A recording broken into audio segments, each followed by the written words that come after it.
بڑے ہو تو بڑے بنو. ہمارے نبی تو آپ سسر بھی ہیں نا, آپ نے 4 بیٹیوں کی شادیاں کی, 2 تو ایک ہی کو دے دی عثمان کو,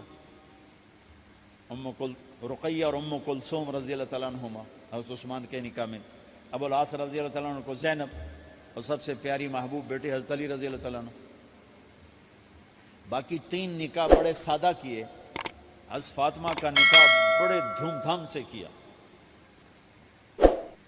ان کا رشتہ لے کر صدیق آئے, یا رسول اللہ میں خواہش مند ہوں, آپ چپ رہے. پھر حضرت عمر بعد میں گئے, یا رسول اللہ میں خواہش مند ہوں, آپ چپ رہے. تو عبد الرحمن بن عوف رضی اللہ تعالیٰ نے حضرت علی سے کہا, علی تو جا, تجھے دے دیں گے. وہ کہنے لگے میں تو بہت غریب ہوں, مجھے کہاں دیں گے. حضرت علی کا ذاتی گھر بھی نہیں تھا, کسی سے ایک کوٹھا مانگ کے اس میں رہ رہے تھے مدینہ میں. کہا نہیں تو جا جا. تو یہ مسجد میں پہنچے, اللہ کے نبی کو دیکھا تو ایسا روب طاری ہوا کہ بولے ہی کچھ نہیں. اللہ کے نبی کو تو پتہ ہے کہ کیا ہے اور کس لیے ہے. تو آپ نے کہا علی کیسے آئے؟ چپ. کہا لگتا ہے فاطمہ کے رشتے کے لیے آئے ہو. کہا جی ہاں. تو آپ نے کہا انشاءاللہ, اتنا کہا انشاءاللہ, اور چپ ہو گئے. تو حضرت علی چپ کر کے اٹھ کے باہر آ گئے. صحابہ باہر کھڑے ہوئے تھے. تو کہنے لگے یار دیکھا نا, میں تمہیں پہلے ہی کہتا تھا مجھے نہ بھیجو, انکار ہو گیا, بولے ہی کچھ نہیں. تو حضرت عبد الرحمن بن عوف کہنے لگے جنہوں نے بھیجا تھا, وہ کچھ تو کہا ہوگا, کہ بس انشاءاللہ کہا. کہا تو اللہ کے بندے ہاں ہو گئی, نبی کی انشاءاللہ ہاں ہوتی ہے, یہ ہاں کیوں نہیں کی؟ سبحان اللہ, اللہ اکبر, یہ ہاں کیوں نہیں کی؟ گھر گئے, فاطمہ علی کا رشتہ آیا ہے کر دوں, اس لیے ہاں نہیں کی. ہم تو بیٹیوں سے پوچھتے ہی نہیں, عیب سمجھتے ہیں بیٹیوں سے پوچھنا. یہ میں گاں نو بن چھڑیا قلعے نال, ایویں اسی دیاں نو بن چھڑنے قلعے نال. مجھے ایک اپنی مطلب برادری لیول کے ایک خاتون کا فون آیا کہ مولانا پڑھایا مجھے لاہور میں اچھے کالجوں میں, اور میری منگنی کرتے وقت مجھ سے پوچھا ہی نہیں, اور ایک شرابی سے منگنی کر کے مجھے اطلاع دی سی تیری منگنی کر چھڑی ہے, فلانی تاریخ نو تیرا نکاح بھی ہونا ہے. مجھے آج تک گلہ ہے, پوچھ لیتے. اگر نہیں پوچھا تھا چلو میں انہاں ساڑھے پنجاب کوئی نہیں پوچھ دے, گاں مجھ دی طرح ٹور چھڑ دیں, تو چلو اتنا تو ویکھ لیں دے بھی کم از کم شراب تو نہ پیندا ہویا. ایک شرابی نال میرا نکاح کر چھڑ, ساری زندگی اڈیاں رگڑ رگڑ میری گزر گئی. علی جیسا رشتہ آیا ہو تو اوپر سے حکم بھی آ چکا ہو کہ علی کو ہی دینا ہے, تو پھر آپ فاطمہ سے پوچھیں, فاطمہ تیرا رشتہ آیا ہے علی کا, کر دوں؟ حضرت فاطمہ نے ہاں کی تو پھر مسجد تشریف لائے. یہ آپ کو معاشرت سکھائی جا رہی کہ بیٹیوں سے بھی پوچھو, زندگی انہوں نے گزارنی ہے, تم نے تو نہیں گزارنی. بس میری غیرت دا سوال ہے, میں اتنا ہی کرنا, نہیں تو بیٹھی رہے. میری اپنی فیملی میں اتنی عورتیں بوڑھی ہو کے قبروں میں چلی گئیں, بس اتنا ہی کرنا, نہیں کرنا تو بیٹھی رہے. وہ بیٹھی رہ گئیں. یہ ظلم و ستم ہے جو تمہاری عدالت میں بھی نہیں آتا, کوئی کیس بھی نہیں ہوتا, لیکن اللہ کی عدالت میں کیس درج ہو چکا ہے کہ میرے نبی نے علی جیسے داماد کے لیے بھی پہلے پوچھا, حالانکہ اوپر سے اشارہ ہو چکا ہے. ابھی بتاتا ہوں میں. فاطمہ بیٹی علی کا رشتہ ہے, کر دوں؟ انہوں نے کہا کر دیں. پھر کہا بلاؤ. پھر علی آئے, کہا علی جمع کرو لوگوں کو. مسجد ساری بھر گئی. تو آپ ممبر پر تشریف فرما ہوئے. حضرت علی کو ایسے سامنے بٹھایا, کہا لوگوں مجھے جبریل اللہ کی طرف سے پیغام دینے آئے ہیں کہ میں اپنی بیٹی فاطمہ کا نکاح علی کے ساتھ کر دوں. آسمان سے وحی بھی آئی ہو اور پھر بھی پوچھا جائے, یہ میرے نبی کی معاشرت ہے. ہم تو پوچھنا عیب سمجھتے اور اسے ذلت سمجھتے ہیں.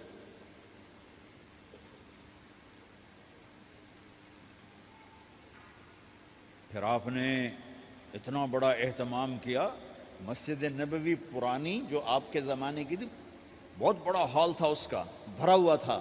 آپ نے سب کو شہد کا شربت پلایا, خود نکاح پڑھایا, نکاح پڑھایا، نکاح کا خطبہ پڑھ کیا، پھر کہا علی میں نے فاطمہ بنت محمد کو 400 درم مہر کے عوض تمہارے نکاح میں دیا، تو نے قبول کیا؟ انہوں نے کہا جی میں نے قبول کیا، اور سجدے میں چلے گئے اور زور سے دعا مانگی، رب اوزعنی ان اشکر نعمتک التی انعمت علی وعلی والدی وان اعمل صالحا ترضاہ واصلح لی فی ذریتی انی تبت الیک واننی من المسلمین۔ میرے نبی نے کہا آمین، زور سے کہا آمین، نکاح ہو گیا۔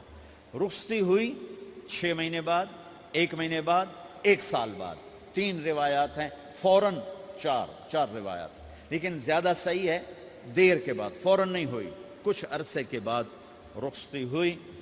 حضرت عقیل آپ کے بھائی وہ کہنے لگے علی اب رخصتی ہو جانی چاہیے، تو یہ دونوں مل کر آئے سلمان فارسی کے پاس کہ سلمان بھائی ہماری رخصتی کروا دو۔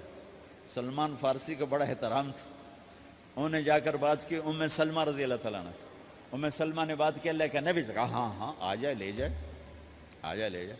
تو علی رضی اللہ تعالیٰ عنہ اپنی اونٹنی لے کر آئے، تو حضرت علی کا گھر وہ کرائے پر گھر تھا ایک کونے پر، تو وہاں اسماء بنت امیس اور ام ایمن گئیں اور اس کے فرش کو لیول کیا، فرش میں سرخ مٹی ڈال کے اس کو لیول کیا اور دیواروں کی پوچا پاچی کی اور وہاں کھوٹیاں لگائیں کپڑے ٹانگنے کے لیے۔ آپ نے حضرت عائشہ، حضرت ام حبیبہ، حضرت ام سلمہ سے فرمایا تمہیں پتہ ہے نا مجھے فاطمہ سے کتنا پیار ہے، اسے دلہن بناؤ۔ دلہن بنانا بھی سنت ہے، دلہن بناؤ، اسے دلہن بناؤ، تو آپ کو دلہن بنایا گیا۔ پھر علی رضی اللہ تعالیٰ عنہ تشریف لائے سلمان فارسی اور عقیل کے ساتھ، اونٹنی کو دروازے پر بٹھایا، تو آپ نے علی کا ہاتھ پکڑا، اندر تشریف لے گئے اور فاطمہ کا ہاتھ پکڑ کے علی کے ہاتھ میں دیا اور کہا بیٹی مجھے اپنے خاندان میں جو سب سے زیادہ محبوب تھا میں نے تیرا ہاتھ اس کے ہاتھ میں دیا ہے۔ پھر کہا علی تجھے نبی کی بیٹی مبارک، نبی کی بیٹی مبارک۔ پھر آپ نے اسے پیالے میں پانی منگوایا اور اس میں آخری 2 سورتیں پڑھ کے دم بھی کیا، تھوک بھی ڈالا، پھر اس میں سے انگلیاں ڈال کے ان کے سینے پر چھڑکا کہ دونوں پی لو، دونوں کو پلایا۔ پھر باہر تک چھوڑنے آئے، حضرت علی نے آپ کو اونٹنی پہ بٹھایا، آپ نے 2 عورتوں کو ساتھ بھیجا، ام ایمن اور اسماء بنت عمیس۔ یہ چھوٹی سی بارات جا کر علی کے گھر اتری اور آپ نے حضرت علی سے فرمایا کہ میں عشاء پڑھ کے آؤں گا، میرا انتظار کرنا ہے۔ تو عشاء کی نماز کے بعد آپ تشریف لے گئے، آپ نے دوبارہ پیالے میں پانی منگوایا اور اس پر آخری 2 سورتیں پڑھ کے دم کیا، پھر ان کے سینے پر چھڑکا، یہاں بازوؤں پر چھڑکا اور کمر پر چھڑکا اور دعا دی اللہم اسد جدہما وجمع شملہما وبارک علیہما واخرج منہما ذریۃ صالحہ۔ یہ دعا دی آپ نے اس وقت کہ میرے مالک ان کے جمع ہونے میں برکت عطا فرما اور ان کو سعادتیں عطا فرما اور ان کو نیک اولاد عطا فرما۔ یوں میرے نبی نے اپنی بیٹی کو رخصت فرمایا۔ اگلے دن آپ نے حضرت علی کو بلا کے فرمایا علی ولیمہ بھی کرنا ہے۔ کہنے لگے یا رسول اللہ میرے پاس تو کچھ نہیں۔ تو آپ نے کہا، تو سعد بن ابی وقاص کہنے لگے یا رسول اللہ میرے پاس ایک چھترا کھڑا ہے، چھترا لاؤ، ذبح کیا گیا۔ آپ نے اس میں چھوارے ڈلوائے، قورمہ بنوایا، قورمہ، اور اپنی طرف سے حضرت علی کو پیسے دیے کہ جاؤ چھوارے، گھی، شہد خرید کے لاؤ۔ تو علی رضی اللہ تعالیٰ نے 5 درم کے چھوارے خریدے اور 3 درم کا شہد خریدا اور 1 درم کا گھی خریدا، 9 درم تھے ٹوٹل۔ تو آپ نے کافی سارا آ گیا تو چھواروں کی گٹھلیاں نکلوا کے ان کو پسوایا، پھر شہد اور گھی میں ملایا اور ایک سویٹ ڈش تیار کی اور اس کو حضرت علی کے ولیمے میں آپ نے اپنی طرف سے پیش کیا۔ تو اس دن تازہ روٹی جو کی پکائی گئی اور دیگ پر میرے نبی خود بیٹھے کھانا کھلانے، تقسیم کرنے، خود بیٹھے۔ اب ایک چھترا ہے، 13-14 کلو گوشت ہے، 15 کلو، تو 50 آدمی کھا لیں گے۔ آپ نے کہا سارے مدینے کو دعوت ہے، سارے مدینے والے جتنے بھی آئے، اور میرے نبی خود دیگ سے نکال کے کھلاتے رہے، سارا مدینہ ولیمہ فاطمہ کا کھا گیا اور دیگ بھری پڑی تھی۔ تو ولیمے میں تکلف جائز ہے، سادگی بھی جائز ہے، سادگی بھی سنت ہے، تکلف بھی سنت ہے۔ ہاں جو ہماری خرافات ہیں، فضولیات ہیں، یہ تباہ کن ہیں، ان سے بچنا بڑا ضروری ہے۔ اور بھائیو، کسی کی شادی ہو، اس بچے کی ہو رہی ہے، یہ افسر ہے، ایک ریڑھی والے کی ہو، کسی بھی گھر کی آبادی کا ایک ہی سبب ہے، وہ میٹھا بول ہے، وہ اچھا سلوک ہے۔ جس کی بیٹی کو لے جا رہے ہو اسے عزت دینا، اور یہ جو جا رہی ہے یہ ان کو اپنا ماں باپ سمجھے، اپنے خامند کے ماں باپ کو اپنے ماں باپ سمجھے۔ جاتے ہی لکیریں لگانا نہ شروع کر دے، مینوں وکھرا کرتے نوائدے کرتے نوائدے کر۔ وہ اپنے گھر کا ایک فرد بن کے زندگی گزاریں۔ جو لے کے جا رہے ہیں ان کے ذمے ہے کہ اس کو بیٹی بنا کے لے جائیں۔ سسرال جو ہوتے ہیں وہ ہمیشہ عیب دیکھتے ہیں، خوبیاں انہیں نظر ہی نہیں آتی۔ تو کھٹ بٹ تو ہوتی رہتی ہے، کوئی ایسی بڑی بات نہیں۔ کھٹ بٹ کو صلح میں بدلو، مزید لڑائی جھگڑا نہ بڑھاؤ۔ میرے نبی حضرت فاطمہ کے گھر آئے، دیکھا تو آپ اداس بیٹھی۔ آپ نے کہا فاطمہ بیٹی کیا ہوا؟ کہ میرا اور علی کا جھگڑا ہو گیا۔ اچھا؟ خود گئے بیٹی کے باپ ہو کر، دیکھا تو حضرت علی مسجد میں سوئے ہوئے تھے۔ آپ نے ان کو اٹھایا، کہا یا ابا تراب قم، آپ کو یہ ٹائٹل یہاں ملا، اے ابو تراب۔ فرمایا کرتے تھے کل کائنات ملتی تو اتنی خوشی نہ ہوتی جتنا اس ٹائٹل کی خوشی ہے۔ ابو تراب کہنے کا کیا مطلب تھا؟ کہ اظہار محبت کے لیے ایسے ٹائٹل دیے جاتے تھے۔ تو ابو تراب کہہ کر یہ میسج دیا کہ میاں بیوی کی لڑائی ہوتی رہتی ہے، میں تجھ سے ویسے ہی محبت کرتا ہوں جیسے پہلے کرتا تھا، یہ میسج دیا اس نے۔ اب حضرت علی کو لائے اٹھا کر اور گھر میں تشریف لائے، نہ علی کی سنی نہ فاطمہ کی سنی۔ ہاں بھئی علی کی مسئلہ ہے، ہمیں فاطمہ کیا مسئلہ ہے؟ یہ مسئلے سن کے بھی زیادہ لڑائی ہو جاتی، صلح کراون والے بھی آپ ہو دو چار لتر مار کے آ جاندے۔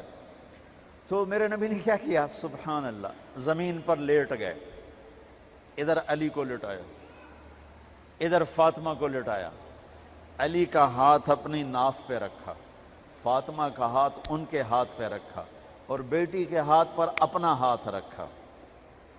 پھر فرمایا کہو ہماری صلح ہو گئی۔ علی کہو، فاطمہ کہو۔ دونوں نے کہا ہماری صلح ہو گئی۔ آپ اٹھے، خوش خوش باہر آئے، چہرہ ایسے گلاب کے پھول کی طرح۔ صحابہ نے عرض کی یا رسول اللہ آج آپ بڑے خوش نظر آ رہے ہیں۔ فرمایا علی و فاطمہ کی صلح کرا کے آ رہا ہو۔ تو کھٹ بٹ ہو جانا تو کوئی بڑی بات نہیں ہے، مطلب یہ وہ گھر ہے، میں اس گھر کی کیا تعریف کر سکتا ہوں۔ تو میں آگے کا ایک قول سنا دیتا ہوں ابن عباس کا، کہ جنت میں نور کی چمک اٹھے گی، سارے جنتی کہیں گے یہ نور کیسا نور ہے بھائی جو ساری جنت کے نور پر چھا گیا؟ تو فرشتے بتائیں گے کہ او جنت الفردوس میں علی و فاطمہ بیٹھے ہیں، کسی بات پہ ہنسے ہیں، ان کے دانتوں سے جو نور نکلا ہے اس نے جنت کو روشن کر دیا۔ لیکن کھٹ پٹ یہاں بھی ہو گئی، ان سے بڑا گھر میرے نبی کا ہے، وہاں بھی کھٹ پٹ۔ ایک دفعہ آپ نے حضرت عائشہ سے کہا مجھے پتہ لگ جاتا جب تو مجھ پہ ناراض ہوتی ہے، مجھے پتہ چل جاتا ہے۔ انہوں نے عرض کی یا رسول اللہ آپ کو کیسے پتہ چلتا ہے؟ کہ جب تو مجھ پہ ناراض ہوتی ہے نا تو قسم اٹھاتے ہوئے کہتی ہے ابراہیم کے رب کی قسم، اور جب مجھ پہ راضی ہوتی ہے تو پھر تو قسم اٹھاتے ہوئے کہتی ہے محمد کے رب کی قسم۔ کہ ایسے مجھے پتہ چل جاتا ہے جب تو کہتے ہیں نا ابراہیم کے رب کی قسم، تو مجھے پتہ چل جاتا ہے کوئی کھٹ بٹ ہو گئی ہے۔ تو نبی کے گھر میں بھی ہو جاتی ہے، یہ مسئلہ تو ختم ہوگا جنت میں۔ ہمارے ذمہ ہے کہ ان چیزوں کو کم کریں۔ یہ ایک میرے نبی کی معاشرت ہے میرے بھائیو، اسے سیکھو، اسے سمجھو، اسے پڑھو۔ تو بھائیو میرا نبی ایک زندگی دے کر گیا ہے، یہ چونکہ شادی کا موقع ہے اس کو میں نے تفصیل سے بیان کیا ہے، اس کی تفصیل بیان ہی نہیں کی جاتی۔ یہ اتنی ضروری ہے جتنی نماز ضروری ہے۔ نماز تو 5 وقت پڑھیں گے، زندگی 24 گھنٹے روپ بدل رہی ہے، ہر روپ میں میرا نبی کیا چاہتا ہے اس کو سیکھو، اس کو سمجھو، کرو گے اللہ آپ کو چمکائے گا، بنائے گا۔ اپنی کمائیوں میں حلال لاؤ، حرام سے بچو۔ جج بھی بیٹھے ہیں، وکیل بھی بیٹھے ہیں، کسی ظالم کے وکیل نہ بنو۔ وَلَا تَقُلْ لِلْخَائِنِينَ خَصِيمًا۔ آپ کو ایک آیت میں جوڈیشری، جج، مقننہ اور وکلاء کا پیغام اللہ کا سنا دیتا ہوں۔ اِنَّا أَنزَلْنَا إِلَيْكَ الْكِتَابَ بِالْحَقِّ۔ لتحکم بین الناس بما اراک اللہ ولا تقل للخائنین خصیما، مقننہ قانون ساز، تو انا انزلنا الیک الکتاب بالحق، قانون بنانے کا حق اللہ کو ہے، اللہ کے قانون کو اپناؤ۔ آگے جج حضرات، فحکم لتحکم بین الناس بالحق، ججوں کو حکم ہے کہ حق فیصلے کرنا، بک نہ جانا، دب نہ جانا، حق کے فیصلے کرنا۔ تیسرا وکلاء کو، ولا تقل للخائنین خصیما، ظالم بددیانت کی وکالت کے لیے کھڑے نہ ہو جانا ورنہ مارے جاؤ گے، مارے جاؤ گے۔ ولا تقل للخائنین خصیما، ان کے لیے دلائل قائم نہ کرنا ورنہ ہلاک و برباد ہو جاؤ گے۔ تو بھائیو، یہ نکاح کو ذرا میں نے تفصیل سے بیان کی ہے کہ یہ زندگی ہے جس کو سیکھنا ہے۔ حلال کماؤ، بچوں کو حلال دو، بیوی کو حلال دو، اللہ کی قسم حرام سے کبھی بہار نہیں آتی اور حلال پہ کبھی خزاں نہیں۔ حلال کھانا، حلال کھلانا، تو تم شاد و آباد رہو گے۔ اللہ میں عمل کی توفیق بخشے۔